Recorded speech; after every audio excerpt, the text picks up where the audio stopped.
Así después lo subo a un canal YouTube y va a quedar ahí. Eso es otro. Pudieron ir también al blog. Ahí yo dejé algunas mínimas. Ahí está, Rosina. Hola, Carlos. ¿Cómo están? Muy bien. Tenía pensado, Rosina, saludar como Paul McCartney, pero dije, no tengo suficiente confianza con todo el grupo. ¿Se acuerdan cómo saludó Paul McCartney cuando estuvo en Córdoba?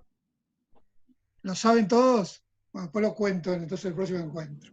Porque les digo, esa palabra, aquel liverpuliano ya de 78 años, se la habrá dicho en Córdoba, porque él no dice esas cosas en New York, ni en Londres, ni...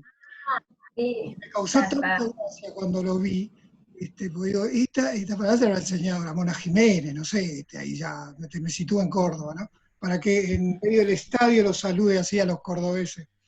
Bueno, y después tuvo la otra anécdota hermosa que alguien sacó una foto ahí de Paul McCartney y que a él le gustó y la subió y la viralizó por todo el mundo. Justamente McCartney, el chiste era eso, que él es vegetariano. Bueno, estaba contando, acá está Lidia, que pedía un poquito en el blog de repasar la tercera edición. Bueno, yo le había dejado también a Rosina un poquitito mis antecedentes, yo a veces digo el prontuario, pero eso en inglés no se traduce bien, entonces el chiste acá se puede entender, pero en español, pero a veces en otros idiomas no. Y me pareció importante esto de contar algunas cosas que uno estaba actualmente, y ya estaba sacando cuentas del encuentro de 1997, cuando hicimos los 100 años de Wilhelm Reich en Montevideo, y bueno, y unos 10 años antes que más o menos yo venía trabajando en todas estas cuestiones. ¿Sí? Por lo menos para ubicar la edad mía y contar algunas cositas que hacemos. Y después que he estado en Córdoba, y que creo que la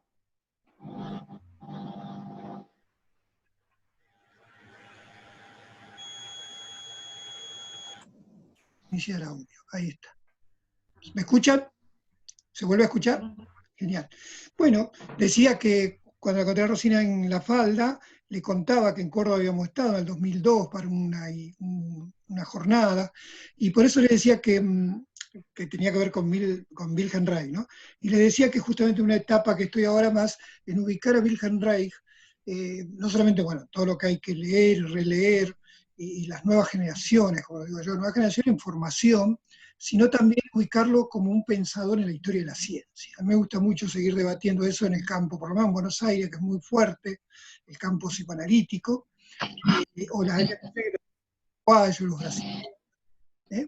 Acá voy haciendo entrar más gente, este, que también me parece que a veces una vuelta con cómo actualizamos o cómo encontramos otra forma de estos paradigmas, especialmente con los libros, ¿no? Con los libros de los grupos de estudio. Así que estos tiempos de pandemia para mí era muy rico y vuelvo a agradecer este encuentro, pero simplemente como una manera por ahí también de teorizar. Entonces dije, estaba pensando esto de ubicar a Wilhelm Reich en esta cuestión de la historia de la ciencia y cómo él aparece en el campo del psicoanálisis. Y yo ya despacito voy largando con lo que estamos. Es decir, para mí lo muy importante es el análisis del carácter. También lo ha dicho Rosina, que por supuesto la función del orgasmo, como la biopatía del cáncer, toda la revolución sexual, para armar grupos o para empezar a profundizar más, porque justamente análisis de carácter, especialmente la tercera parte, tiene justamente lo que le da, hoy diríamos, una especie de manera de mostrar las nuevas terapias, los nuevos paradigmas en la terapia. Especialmente, por lo menos, la fuerza que han tenido los brasileños también en su momento con todas las terapias corporales, en todo lo que desarrolló la ergonomía en Norteamérica, y en que por lo menos lo que yo despacito puedo aportar. Es decir, siempre entendiendo por ahí un Wilhelm Reich europeo y un Wilhelm Reich norteamericano, entendiendo después cómo llega también esto a Brasil a través del máximo discípulo de él, por lo menos creo que ustedes lo saben, Alexander Lowen, y alguien que actualmente, hace poco recibí una comunicación de la nieta de Reich, cosa que también me enorgullezco, me alegra mucho, bueno, toda esta gente, y James Strick, que creo que lo habrán ustedes nombrado, no, el señor nombrar, que fue un poco el que hizo uno de los productores de la película, y ha escrito ese libro que se llama Biología, sobre Wilhelm Reich, no está traducido tampoco. pero ven, son, digamos, los de más avanzado últimamente en cómo... Y entonces ahí podemos empezar a ubicar a Rey en los distintos campos que se va a dar.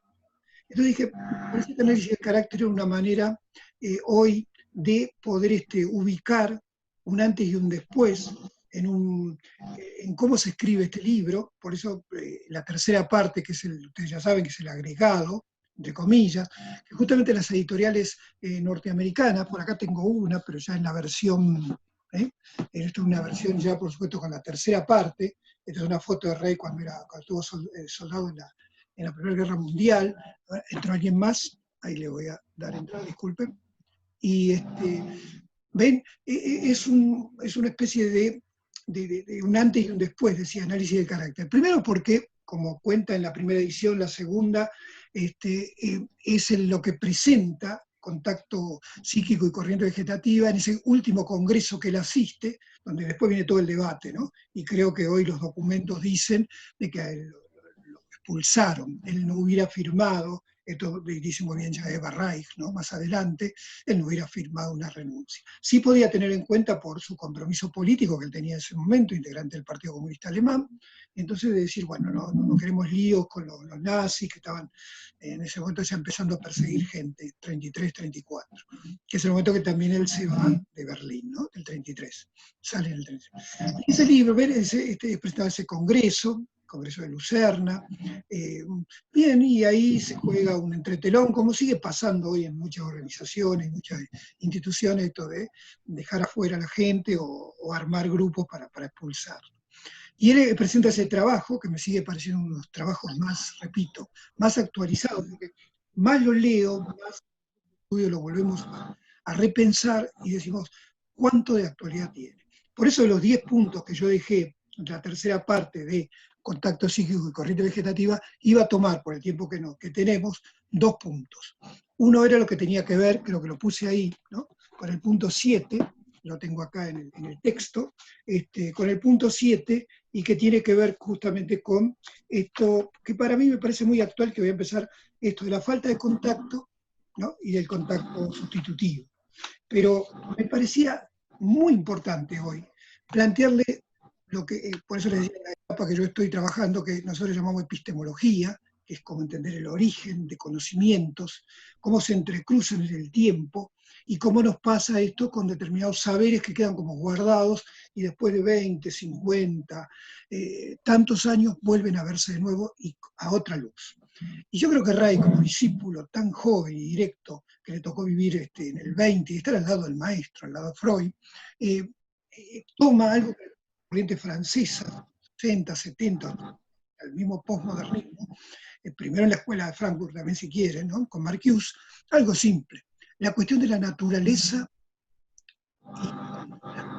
¿Ven? Para mí es muy importante esto que, y acá quiero ser un poco metodológico, yo en algunas materias he dado materias de metodología de investigación, entonces voy de lo general a lo particular. Entonces comienzo diciendo, esta cuestión de la naturaleza y la cultura, que es algo que está en Freud, aunque Freud no lo diga directamente, fíjense, para quien le guste puede asociar con obras de Freud, cuando sale este texto Freud estaba vivo, o cuando va al Congreso, todavía va a vivir 5 años más todavía Freud, y él larga el malestar en la cultura. Como hoy con los grupos psicoanalíticos acá en Buenos Aires debatimos bastante esto del malestar en la cultura, justamente parecía que el malestar en la cultura era una respuesta a Wilhelm Reich. Al Wilhelm Reich, por supuesto, militante, y al Wilhelm Reich de ese momento de 2 teorías fundamentales. Y esto ustedes ya lo deben saber. Una era la técnica del análisis del carácter, que ella la empieza a armar en 1928, y la que fue su teoría, tomada por supuesto en la libido, que era la teoría del orgasmo. No va a haber tiempo mucho para hablar. Pero sí acá, como él menciona 2 cuestiones, las he subrayado y después las leo, pues después les va a llegar como ya más explicado si quieren. Esto me parece clave como para ir armando una columna vertebral, por lo menos de este encuentro. Esta cuestión entonces de empezar a pensar como Reich, y esto también, no sé si ustedes lo verán así, pero para mí también es clave cuando comienzo acá. Tienen que recordar siempre, yo veo, son muy jóvenes, en su mayoría, en el sentido yo siempre hago una pregunta a mis alumnos, a un grupo, y digo, ya pasó gente de 30 para arriba, 40, y le digo, ¿dónde estaban ustedes en el 2001? Son preguntas que nos hacemos nosotros, son preguntas muy sociológicas a veces estas, ¿no? ¿Dónde estaba usted en tal lugar? Ahí hago entrar a Virginia. ¿Dónde estaba en ese momento? Como se había preguntado, ¿dónde estaba usted en la guerra de Malvinas, 1982? ¿Dónde estaba? ¿Dónde lo agarró? Bueno, yo estaba acá. ¿Cómo se enteró?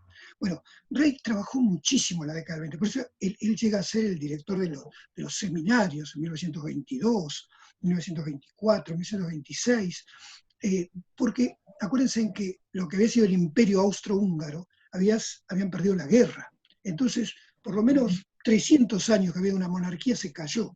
Cuanto yo más leo sobre la Viena imperial, y desde el fin del siglo XIX y todo lo que pasó después de 1918, cuando pierden la guerra, algo simple. Las masas, y acá por eso lo escribí Psicología de las masas en base al libro de Freud, Psicología de las masas y Análisis del yo, bueno, va a empezar a entender de que la gente está muy enferma. Entonces, ven, es como que ahora ustedes se pongan a investigar bien, bueno, ¿qué está pasando con la gente en la pandemia? Seguramente ustedes tendrán, alguno de ustedes atenderá, no sé si ya está abierto en Córdoba, Buenos Aires recién esta semana, otra vez con todos los protocolos, y otros pueden atender así por Skype, por Zoom, etcétera, por celular, y ven, porque la gente ante una gran situación muy grande, social, política, en este caso, en estos tiempos, este virus, imagínense después de una guerra. Esta es la misma sensación que yo tenía, por lo menos en Buenos Aires, en el 2001.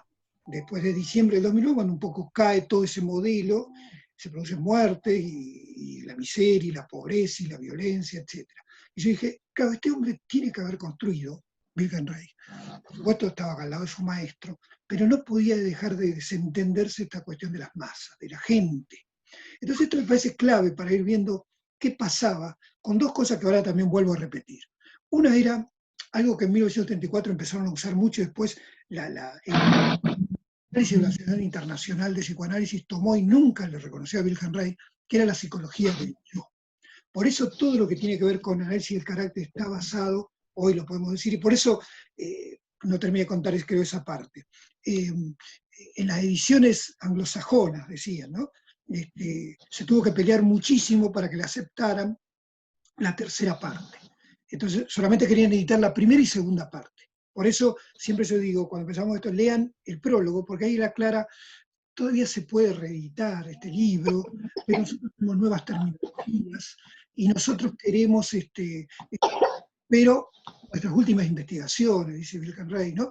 La bioenergía ya es esto, que tiene que ver ya con cuestiones emocionales, la ergonomía pasa a ser esto, por supuesto, que era todo el periodo norteamericano de la década de 40 y 50, en todas las nuevas investigaciones que estaba Wilhelm Reich. Pero decía, este libro todavía vale, aunque está dentro de la esfera psicoanalítica.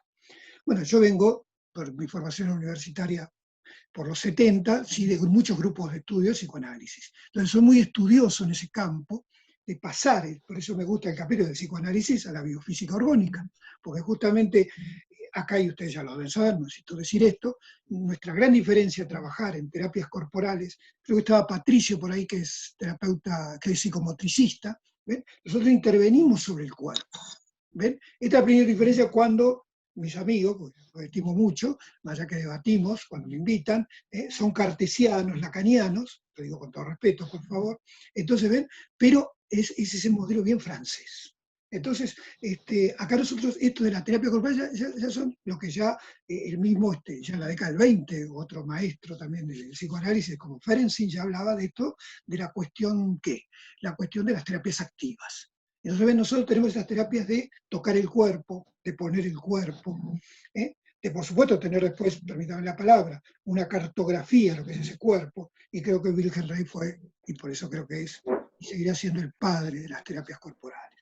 Pero bueno, a mí me gusta arrancar en este libro, Análisis del Carácter, porque decía antes, para los que van llegando, un antes y un después. El antes tiene que ver con un libro que está muy poco traducido, yo lo tengo por ahí en alemán, que ahí andamos, y después creo que lo pudimos encontrar en inglés, que es El carácter compulsivo, que fue el primer libro de Wilhelm Reich.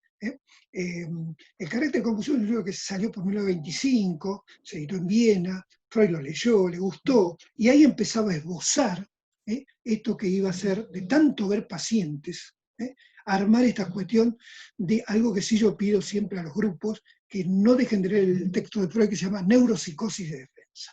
Ese texto de 1897, 1898, miren la época que lo escribió Freud, es un excelente libro para entender por qué Reich también llega a plantear dentro del análisis del carácter estas cuestiones. ¿Escucha? ¿Hola? Sí. Emilce por ahí, ¿quién habla? Hola. Sí, sí. Termino un minutito de la introducción y ya dejo hacer las preguntas. ¿Está bien? Por lo menos como modalidad para los que están llegando. Estoy un poquitito hablando del anti-de análisis del carácter y un poco historiando cómo llega, no solo en ese congreso, sino a empezar a plantearnos estas cuestiones tan, como muy bien lo dice él, unas cuestiones de conceptos, que creo que a veces manejamos, una cuestión de clínica, como casos clínicos que él va a ir poniendo, y por supuesto ir empezando a entender el qué iba dejando. Por eso a mí me gusta situarlo siempre a él, les digo en parte históricamente, pero para que también entiendan las terapias, las técnicas. Si él armaba la cuestión de lo que iba a ser la técnica del análisis del carácter, todo eso iba después de 1931-32 a lo que iba a llamar, y acá se ve en un texto, la economía sexual, porque ya venía también incorporando la teoría del orgasmo. Y después ya iba a pasar a la vegetoterapia, que es la escuela, y acá sí lo tengo que decir, les pido que si no se entiende después sí pregunten, la línea que Ola Ratner llevó y trabajó después cuando se quedó allá en Escandinavia, a la línea de Federico Navarro. Y de ahí Federico Navarro capacitó a otro formador acá en España, que es Serrano. Esto a Serrano lo conocí también en el 97, para que vayan viendo. Después Serrano creo que también fue a Córdoba. Esto para que vayan viendo. Pero, y ahí venían nuestros debates después en las jornadas, que lo encontramos ahí o en Brasil o en Uruguay. Es decir, empezaba también a verse como se vio tanto en Europa como en Estados Unidos, distintas escuelas. Cito para algunos que seguramente quizás lo conozcan, a Stolkiner, creo que ustedes lo ubicarán por algún texto, por algún curso. Él hace poco tuve la suerte, el año pasado me acompañó a la Feria del Libro, ahí hicimos un pequeño video, que después lo voy a subir, lo voy a estrenar por ahí, donde así como tomando el título de Reich habla de Freud, ya le puse Stolkiner habla de Reich. Lo hago hablar porque creo que todos ustedes lo saben, me fui un ratito para el costado. Eva Reich estuvo en Córdoba. Para mí eso fue uno de los primeros componentes importantes, ¿ven?, de seguir historiando, yo dije, la fuerza que tiene Córdoba. La tenía más que Buenos Aires. Esto yo lo digo así directamente. Y porque Buenos Aires nosotros lo hemos traído, si quieren, de Uruguay, de Brasil, de nuestras derivaciones del psicoanálisis con alguien que se llamaba León Ostrop, que por ahí, sí, quizás ustedes no lo conocieron, era un maestro, filósofo y psicoanalista, y a partir de ahí, bueno, toda esta gente, yo veía, digo, parece que en Córdoba ha llegado más que acá en Buenos Aires. Acá en Buenos Aires somos, así como somos muy tangueros, muy melancos, acá en Buenos Aires somos muy cartesianos, muy de un psicoanálisis, por supuesto, lacaniano, así se enseña, y todavía esto de la terapia corporal sí está, pero no está entre psicólogos, no está entre, por lo menos en la universidad. ¿Sí? Así que a mí me asombra, y creo que cuando charlé con Rosina y nos vimos allá en La Falda, me asombraba de toda su trayectoria y lo que están poniendo hacer, que me parece excelente, y auguro un futuro que puedan seguir difundiendo. Por ejemplo, yo también viajo a Salta, o estoy en La Rioja, o ando por Rosario, y bueno, venga y hable, pero hable psicoanálisis, venga y hable, pero coméntenos algo de... Y me encuentro después, por supuesto, la escuela de orientación lacaniana en Salta, que la he visto como un embrión de dos personas, y bueno, ya viajan a París, listo, ya está, ya uno trae el sello. Por eso me alegra mucho todo lo que ustedes están haciendo en Córdoba. Volviendo, ya estamos todos, creo que ya por tiempo.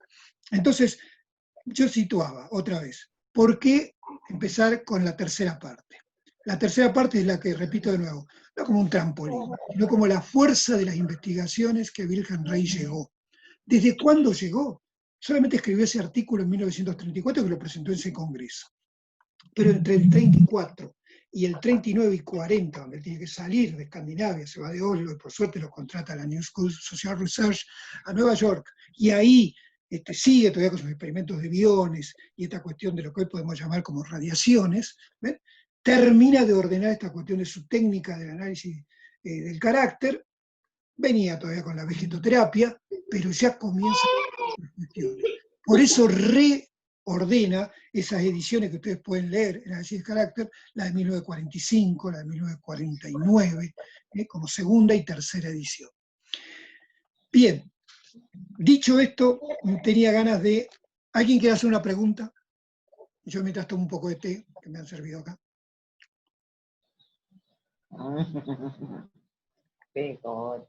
Ahí escucho a Miles.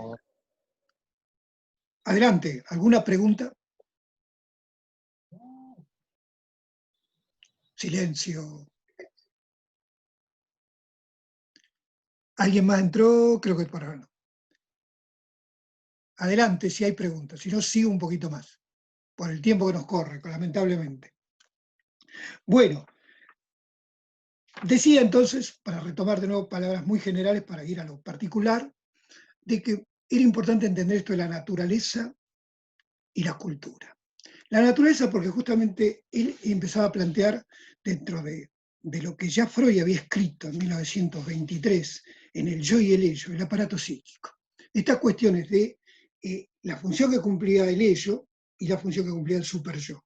Y el yo que iba a empezar a tener estas cuestiones de zonas de represión y lo que iban a hacer estas cuestiones de defensa. Acuérdense que Freud no escribe mucho sobre mecanismos de defensa, lo va a desarrollar eso mejor Ana Freud. Pero Reich, cuando uno empieza a leer estos textos, tiene una base muy fuerte en entender qué son estos mecanismos de defensa. Es decir, ¿contra qué me estoy defendiendo? Porque él va a plantear una idea muy rusoniana de Jacob Rousseau, es decir, de la naturaleza donde todo fluye en el plano de que, bueno, el hombre es bueno de nacimiento, el hombre es corrompido por, esto diría Rousseau, ¿no? El hombre es corrompido por la sociedad, por la cultura. ¿Ven? Entonces esta idea de naturaleza es un debate bastante largo, por lo menos en el campo de la historia de las ideas, y Rey no voy a decir que adhiere totalmente, pero plantea, ¿ven? Por eso él va a decir, y acá me adelanto un montón de años después, que un niño no nace acorazado. Entonces, ¿ven? Si uno ya empieza a ordenar esto, es decir, un niño no nace con corazas. Hay algo que va a pasar y él va a estudiar justamente en estas cuestiones de falta de contacto, bueno, ¿qué va ordenando? Y acá dice una frase muy interesante que por ahora la digo así, después la voy a desarrollar mejor, pero con más tiempo, que él no va a analizar acá, por este punto que dije, falta de contacto y lo que tiene que ver con la cuestión de no todavía de los esquemas, sino del contacto sustitutivo, decía antes, no como un síntoma, sino cómo se va generando, ¿ven? Algunas defensas para esta cuestión del carácter. Esta es una frase textual de acá, del libro. Y yo dije, qué interesante es esto como para empezar despacito a disparar. ¿Ven? Es decir, uno puede generar esta idea, ¿ven? El psicoanálisis sigue desarrollando el deseo, cosa que no está mal, pero nosotros empezamos a plantear esto de qué pasa con la coraza caracterológica, que es la primer coraza, después será la coraza muscular. Pero primero, ¿cómo se va constituyendo un individuo en algo interno que tiene que ver con un adentro y un afuera, va a decir Reich? ¿Qué sería? Bueno, ¿voy contra el mundo o el mundo viene contra mí? Es decir, o yo miro, y esto que él dice también por ahí, muy rápido, dije, claro, esto está tomado, ese texto, el yo y el ello de Freud, porque tiene que ver con este modelo de aparato psíquico. Este modelo de aparato psíquico está planteando otra vez cuáles son las fuerzas que ejerce de los impulsos del ello, las pulsiones del ello, contra lo que la naturaleza, en este caso, es frenada por la cultura. ¿Me explico? Es decir, y esto sí es clásico, en una familia, en un modelo de sociedad que se vive, en el sector social que se viva, y todo eso le va a dejar una serie de ejemplos que a mí me impactaron de nuevo ahora que lo repasaba, yo lo voy a mandar después escrito, pero lo pueden encontrar en el texto, de lo que tiene que ver justamente con dos cuestiones. Una es entonces lo que quiere salir y es reprimido, y lo otro lo que quiere salir y al chocar, a ver si lo digo bien, está el esquema en la página, por lo menos de este libro, lo podemos mandar después, el esquema de la inhibición, ¿ven? Donde ahí se divide como en dos. Y ahí va a generar una serie nueva de y él va a ir armando después esa especie yo le digo telaraña, pero de panal de abejas también parece que se va formando cómo va construyendo el carácter. Entonces, fíjense, otra vez, él vuelve a plantear esta cuestión de un impulso, y no va a decir que es uno, va a decir que son varios. El tema está cómo rebota contra un modelo externo que pone un freno, y que a partir de ahí esto o lo atraviesa, o al revés, o rebota y vuelve para atrás y se transforma en dos. Y entonces ahí va a dar una serie de ejemplos clínicos sobre esta cuestión de la inhibición, que me parece interesante también volver a plantear. Este choque, él le va a llamar disociación. Disociación. Que son palabras muy, si quieren, también muy técnicas, son conceptos, son para pensar, pero sirven, y esto uno puede preguntar después en lo clínico, para ir desmontando la coraza que trae esa persona. Cuando nosotros decimos desmontando, es, bueno, primero entendiendo cuál es esa cuestión de defensa, contra qué se defiende ese individuo, contra qué siente que lo está atacando el medio, qué le pasó en determinado momento de esa vida. Por eso Rey dice muy bien, ¿no? Todavía conserva estas cuestiones todavía psicoanalíticas, porque él va dándose cuenta de que ese aparato psíquico, esa estructura que se arma, ese modelo, por ejemplo, por el momento utiliza en estos capítulos, estos puntos, la cuestión de pasivo-activo, ¿no? El carácter pasivo-activo. Y después va a referirse a etapas, si quieren, de las zonas erógenas freudianas como un área anal, ¿no? Lo que uno reprime. ¿Dónde lo reprime? ¿Dónde lo lleva? Lo lleva a la boca, lo lleva a la garganta, lo lleva a áreas del cuerpo. Todo eso, por supuesto, era del neurólogo que era Freud y que le gustaba asociar estas cuestiones del campo, primero, de las conexiones neuronales, diríamos hoy, en todo lo que después va llevado al área del soma. Bueno, tenía el listado en un cuadernito, porque dije, no lo voy a tomar de acá, en un apunte de acá. Fíjense, vamos rápido un poquito al punto 2. Esto por ahí lo leyeron. Yo tenía ganas de citar esto para que ustedes después, a ver si podemos hacer preguntas y de ahí volver a retomar. Dice, cuando enumeré esto, dije, quiero utilizar para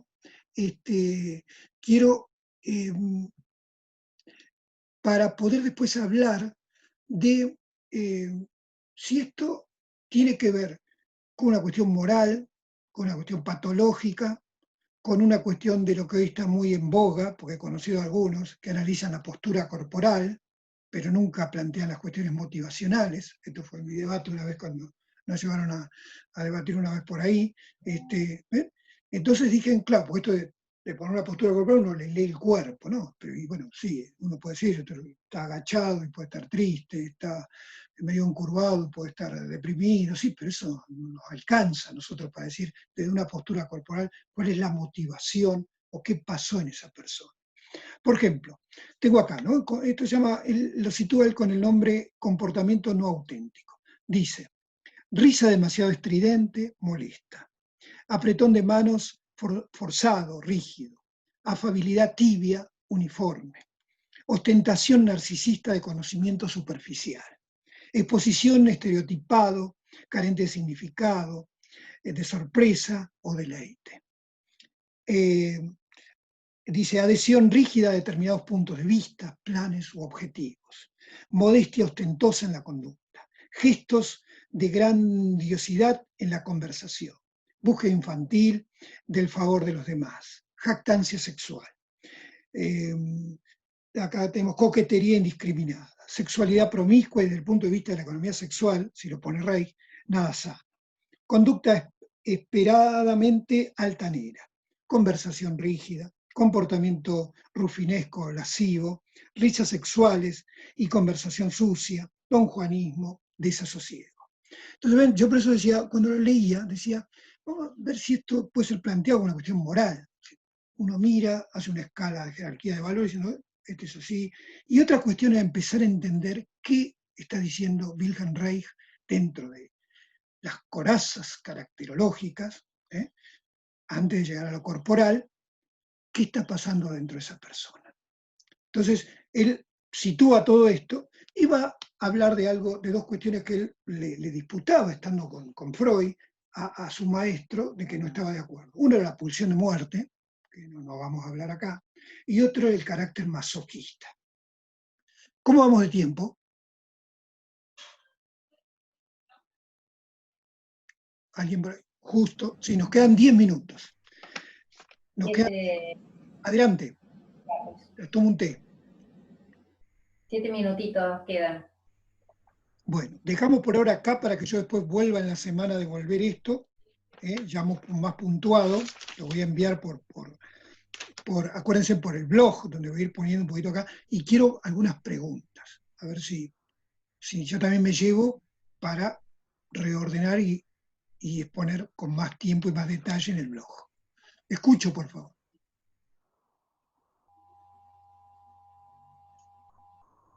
Parto de que habían leído el texto, o quizás no. Pero no es ninguna obligación. Por ahí ya están trabajando otros textos.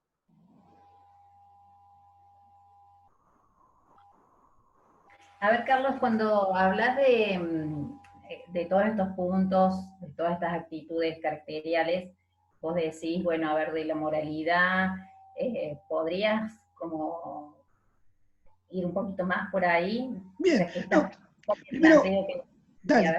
primero diferenciar, no caer en un juicio moral, es decir, es lascivo, es un don Juan. Ves como a veces utilizan que terminan ya en un prejuicio también, ¿no? Es decir, es tal cosa.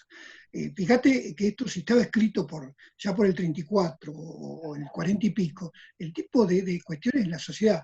Una cosa que sí voy a aclararlo mejor en el otro encuentro, es que hay siempre ejemplos masculinos. Hoy toda la corriente feminista, no sé si me lo plantearía tan así, por dos ejemplos que él da con respecto a, ya es puntual el 7, cuando se pone a hablar, y creo que esto está en la función del orgasmo, esta cuestión de el contacto, dados siempre los ejemplos que pone en el hombre. Es decir, ya ven, no en el psicoanálisis la cuestión fálica, ¿no? Sino directamente el contacto de lo genital. Entonces, como él va a desarrollar mucho mejor esta cuestión de la coraza, en este caso más libre, más, digamos, que circule en forma más libre, justamente está en la libido, esto que hemos hablado de la naturaleza y tiene que ver con el carácter genital, que va a ser diferente del carácter neurótico. Esta es una división que le hace, ha salido un librito que han separado de análisis del carácter, que era un trabajo de 1928 de él. Pero también me parece importante decir, ¿ven? Entonces yo trato, cuando tiro esta lista, digo, a ver, separemos bien el orden moral. Por una cuestión es decir, a ver, la gente se plantea esto hoy y se lo plantea con otros nombres. Por eso yo lo llevé a lo cultural. ¿Ven? A mí me ha servido mucho siempre las terapias reichianas para acelerar mucha gente con problemas de depresión. Una vez desmontada, permítame esta palabra,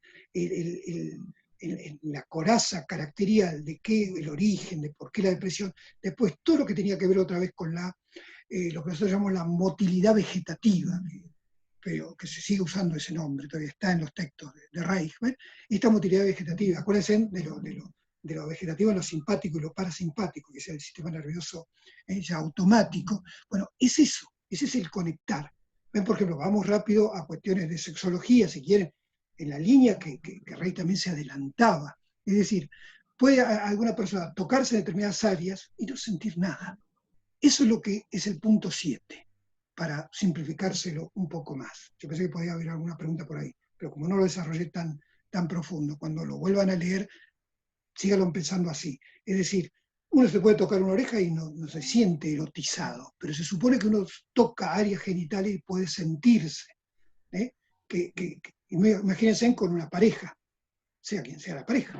¿Me explico? Entonces, a partir de ahí, hay gente que no siente, hay gente que no tiene, entre comillas, y no estamos haciendo un juicio de valor. Estamos entendiendo dónde pudo esa persona, va a decir Virgen Rey, en qué momento esto queda como inhibido, obstaculizado, detenido, muerto. Por eso en la función del orgasmo va a dedicarle un capítulo que se llama la pelvis muerta, y que tiene que ver esto después con el orgasmo, que es otro capítulo inmenso de la teoría, pero como ahora estamos en la teoría de análisis de caracteres como él, yo le dije, él no lo va a tomar esto como síntoma, lo va a tomar, repito, cómo se están armando estas corazas caracteriales, dónde se inhibe el individuo, dónde un modelo de, si quieren, sí, edípico, porque cita unos ejemplos de un joven, que el padre tal cosa, y da el ejemplo por ahí adelante, está en el otro capítulo, en el capítulo 8, que dice simplemente, ven, un adolescente se tiene que rebelar con el padre.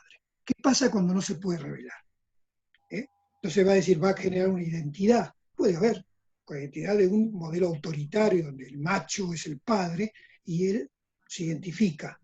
Hay explicaciones, pero él lo va a llevar, fíjense qué profundo que ahí es raíz. No se queda en esto de decir, bueno, es una cuestión ya metapsicológica. No, no. Hay algo que trastorna lo que tiene que ver con la motilidad vegetativa, por lo tanto después pasa algo en esa persona que no tiene no solo una capacidad de poder descargar, como usa esa palabra de tensión, carga, descarga, relajación, ¿ven? Que no puede descargar esa agresión que puede tener y queda como inhibida. Entonces ahí la motilidad vegetativa no se puede desarrollar, en volver a fluir como podía ser un niño en la infancia, ¿me entiendes? Es decir, tranquilamente. Donde se supone que por lo menos hasta los 3, 4 años todo eso se va achicando más, acorde al orden de la cultura y al orden de determinada educación a veces autoritaria, represiva, o al revés, de abandono, que también se ve mucho, donde, bueno, está, eso dejó de ordenarse más o menos de una manera más pareja. Entonces, en los adolescentes que necesitan, estoy hablando ahora de adolescentes que no pueden rebelarse, no aquel adolescente que al revés rompe con todo y no puede quedar con un lazo con sus padres en otro nivel, donde, como se dice comúnmente en la literatura psicoanalítica, lo tiene que matar y después volver a los 20 y pico, 30 y pico, ya de ordenarse de nuevo, entre comillas. Pero es como un paso que a veces todos tenemos que hacer. El tema está que no perdamos, o que eso no nos permita cortar repito, nuestro lazo afectivo. Pero ya no solamente, repito de nuevo, lo metapsicológico. Estoy hablando de cuestiones que tienen que ver con nuestro cuerpo. Porque la capacidad de desarrollar, por supuesto, todo lo hormonal y todo lo genital que uno empieza a desarrollar en la pubertad, en la adolescencia, y que después va a continuar. Y que hoy, a mí, y acá ya adelanto cosas clínicas, me encanta, y he tenido pacientes de